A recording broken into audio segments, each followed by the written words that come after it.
1894, the warlords thought they were ready for their first modern test of strength.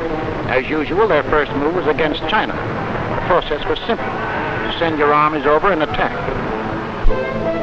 The Japs got the island of Formosa.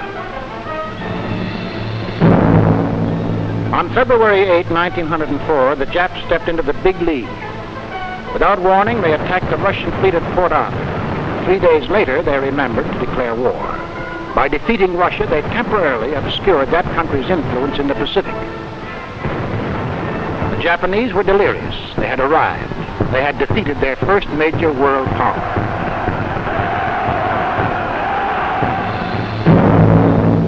And 6 years later, in 1910, they simply marched in and annexed Korea.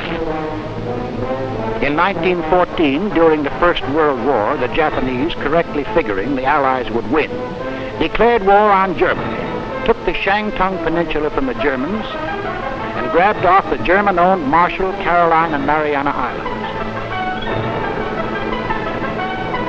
After the war, the Japanese emissaries signed anything and everything: League of Nations, disarmament agreement, nine-power treaty. But they insisted on keeping the Marshalls and Carolines and declared them taboo to all foreigners. Hako Ichiu was coming true. The Japs couldn't seem to make mistakes. They won every war in the field and in politics. Every time they tangled with the West, they got new territory. The warlords grew more popular than ever. In 1927, one of them, Baron Giichi Tanaka, made out a secret modern blueprint to achieve this mad dream and handed it to the emperor. It is called the Tanaka Memorial, Japan's Mein Kampf. It was a simple plan, but carefully thought out. To cover the earth with a Japanese roof, the Japs had first to conquer Asia. To conquer Asia, they needed manpower and raw materials. China had the manpower. Manchuria had iron and coal. So Manchuria would be first, then China. The next step was Siberia with its vast resources of timber, coal, wheat, and metals. Then south into Malaysia and the East Indies with its fabulous empire of tin, oil, and rubber. The United States was the last step. And when the orange groves of California and the cotton fields of Alabama were part of Japan's empire, when the factories of Los Angeles and Detroit were producing for Japan's war machine, then the rest of the world would fall like a ripe plum, and the Japs would have fulfilled Jimu's divine commandment to cover the 8 corners of the world with a Japanese roof. That was the plan, the blueprint, the specifications for world conquest. But the Japanese are careful people.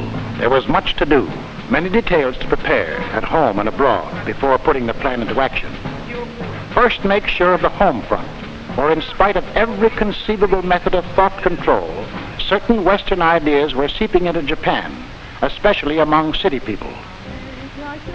So Western music was banned. Instead, the government approved this. Western dancing was forbidden. Western movies were thrown out, and the people were made to see pictures of their ancient war heroes. Musicals began singing the praises of the Axis.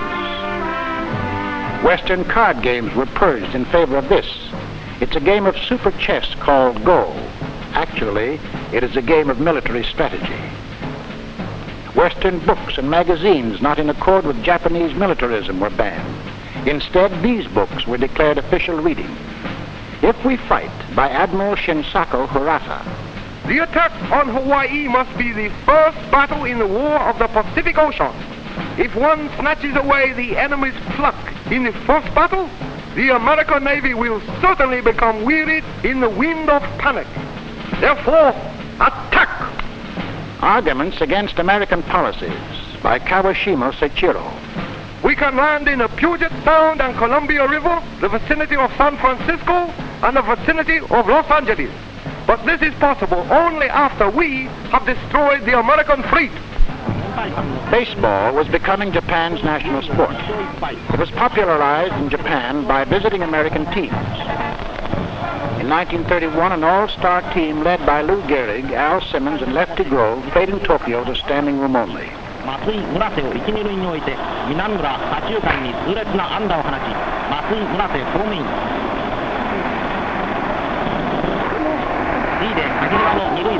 The warlords became afraid of baseball and tried to stop it. And when later on Babe Ruth was brought over by a Tokyo newspaper publisher, the hatchet men acted. One night, the newspaper publisher was found butchered to death. To try to take the place of baseball, the rulers encouraged the old Shinto-approved sports like sumo, kendo, and judo. Judo, or jiu-jitsu, is the act of giving in, making your opponent lose his balance, then trip him, choke him, hit, chop, poke, or kick his vital spots, the way of gentleness it is called. Jap diplomats think in terms of judo. For example, make an offer of peace just before you intend to attack. Kendo means the way of the sword. There's no defense in kendo. It's all offense. You either kill or are killed. The Jap army thinks in terms of kendo.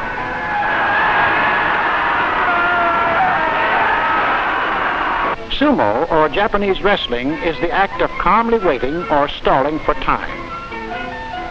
Then a swift charge to overcome your opponent.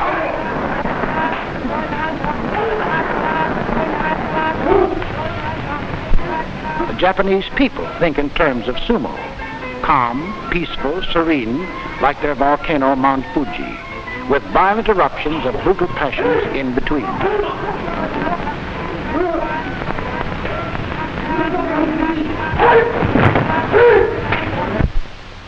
But even as they hammered their home front into shape, the gentlemen of Japan were softening up the rest of the world for their Tanaka plan. To every country marked for conquest, they sent their agents.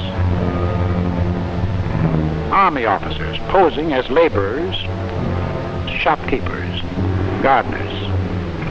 Along the coasts, officers of the Imperial Japanese Navy, masquerading as fishermen, piloted tiny boats equipped with diesel engines and radio sending sets. They fished for pearls off the South Pacific Islands. They fished for tuna off the coast of California. They made some good hauls. Other Japanese traveled widely as tourists, photographing the sights of Honolulu and Seattle. Something to show the folks back home. Still others went to work in barber shops, strange barbers who didn't talk. All this information was collected, studied, filed away in Tokyo, ready for use when the day came for the army to go into action. Wherever Japanese spies went, Japanese propaganda followed, especially in Asia. The message was simple.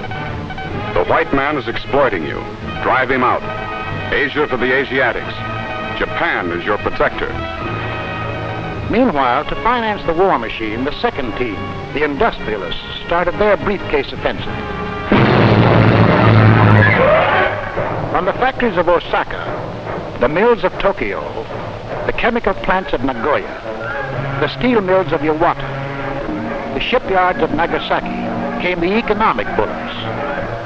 But these belching factories in the cities were not the real machinery behind Japan's trade war. For here was the real machinery. The slums of the cities, where 64% of Japan's products were made in small backroom factories employing 5 people or less. There are hundreds of thousands of these factories in the home where father, mother, and children work in semi-slavery. Taking advantage of these low labor costs, the industrialists of Japan knew they could undersell every other nation on earth, and they did. All over the world, they dumped their cheap labor products. And to their dumping, they added piracy. Countless patented articles were manufactured and sold throughout Asia under their American names. The 2 best-known American spark plugs. Genuine old Scotch whiskey was made in the distilleries of Osaka. Matches made in Kobe were labeled made in Sweden. They undersold silk to the silk-producing Italians. They undersold England's cotton goods in the home of her own cotton industry.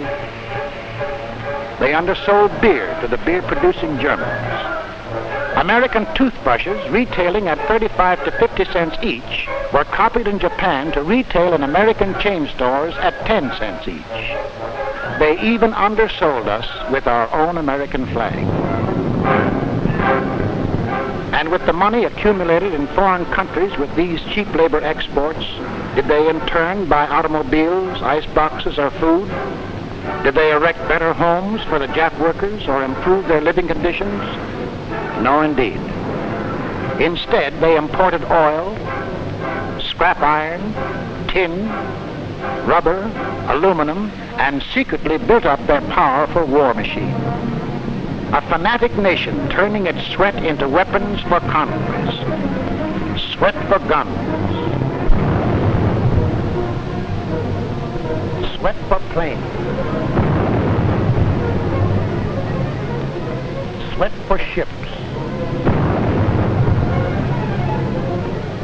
Sweat for war.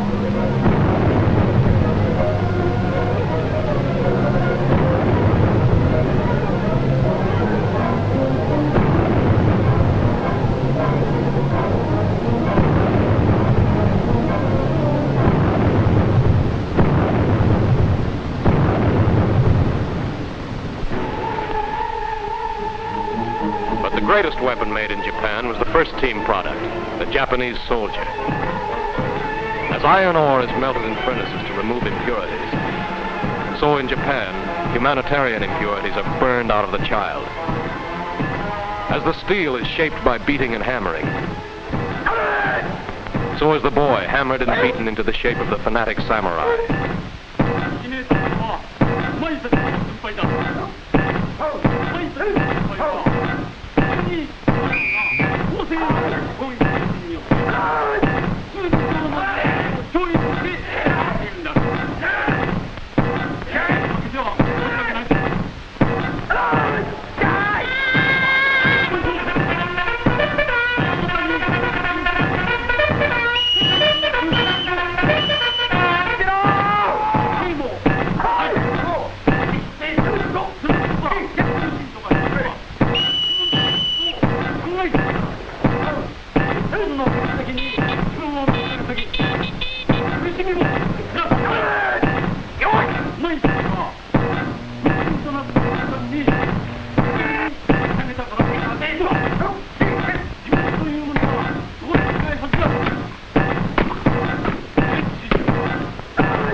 Final product, the Japanese soldier.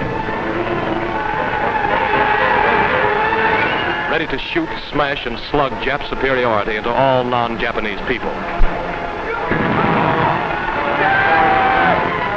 And so on September 18th, 1931, the first team kicked off. The warlords, faithfully following the Tanaka Plan, launched their shooting war in Manchuria.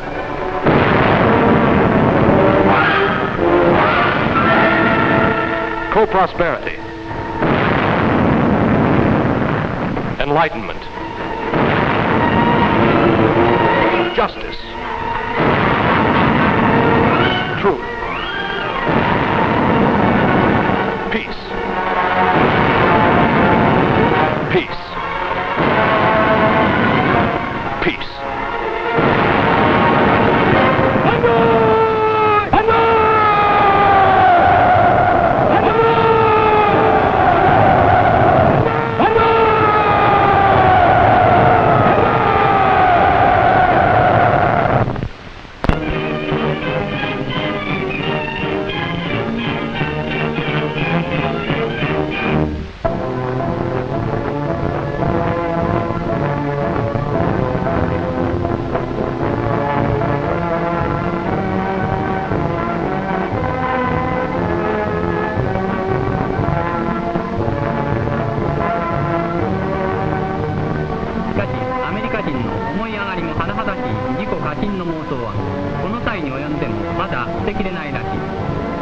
コレヒドールだけは降伏するが、フィリピンにおける全米軍を降伏させるわけにはいかないと主張し、ウェンライトはさらに譲る気配も見せなかった。我が軍司令官の本間中将がウェンライトを隠蔽したのはその日の夕暮れである。ハブカーベンの荒れ果てた民家で新しい世界史の第1ページを飾るべき歴史的な会見が行われた。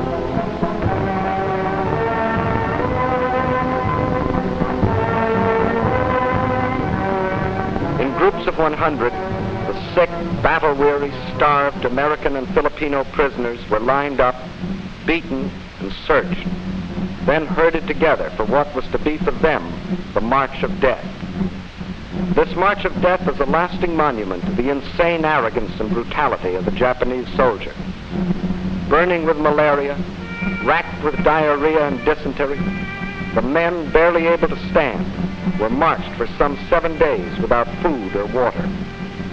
Their helmets were purposely knocked off to expose them to the blistering sun. For hours at a time, they were given the torturing sun treatment. At night, they were packed into enclosures so tight, the men lay in their own human defecation. In the daytime, they marched in the sun.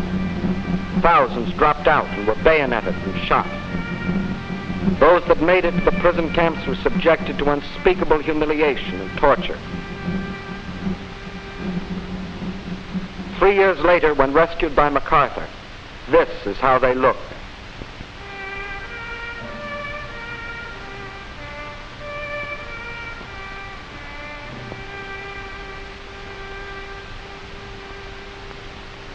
In retreating before MacArthur, the enraged Japs wantonly burned most of the city of Manila. Before our men could kill them all, the sons of heaven had bound and slaughtered thousands of helpless Filipino civilians in the inner city.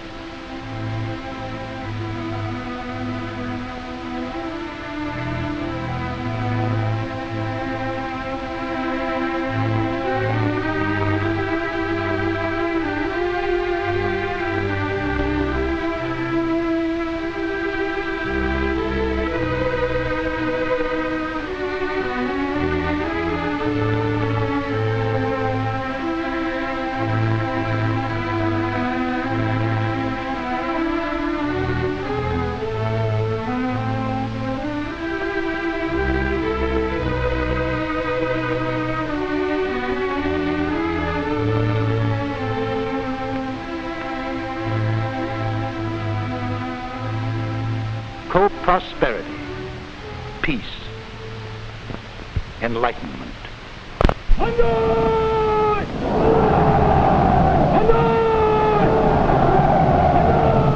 That's roughly your enemy, Japan. A nation with a tough, seasoned, fanatic army of 4 million still practically intact. A nation that can supply 1 million new conscripts a year willing to die in their foxholes. A nation that believes we will throw in the sponge because they will outfight us, outlast us, outdie us. A nation hell-bent to rule the world or commit national suicide.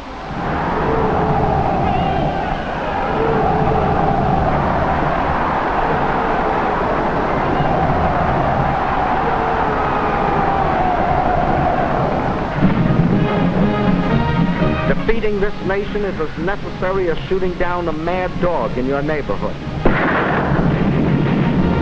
With only a portion of our total strength, we have already cracked Japan's outer defenses.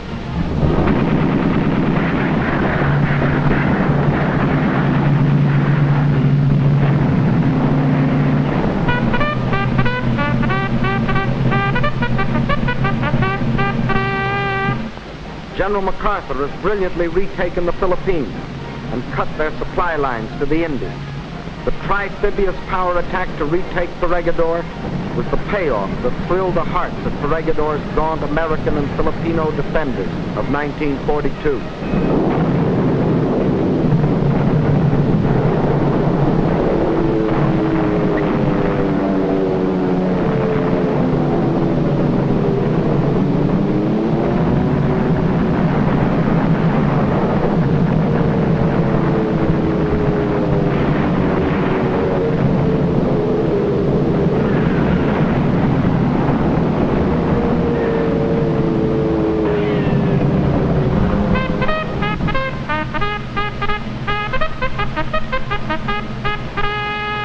Our Marines topped their glorious fighting history by killing 20,000 Japanese on Iwo Jima.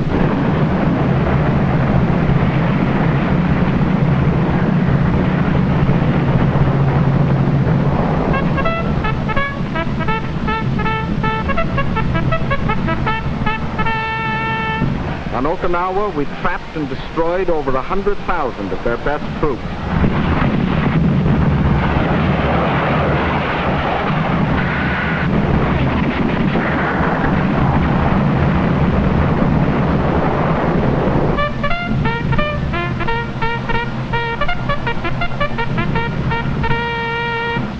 Our Navy has sent to the bottom approximately 3/4 of their naval strength.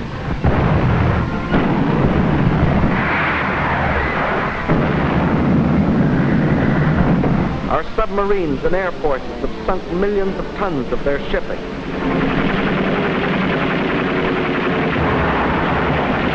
From the airfields near Japan, paid for in American blood, our air forces are systematically blasting Jap factories and war plants.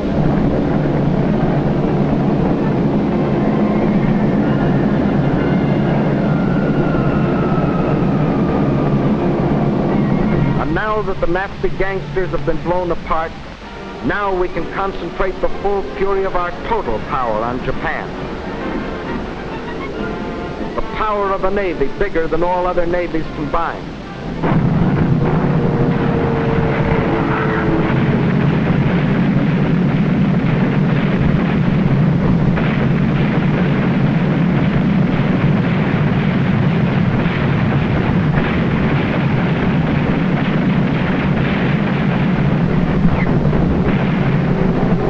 An air force greater than all other air forces combined.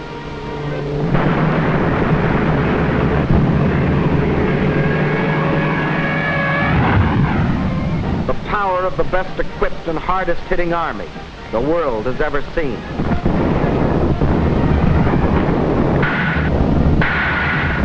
We're going to destroy Japan's armies, Japan's navy, Japan's air forces, Japan's war factories, Japan's whole power to wage war.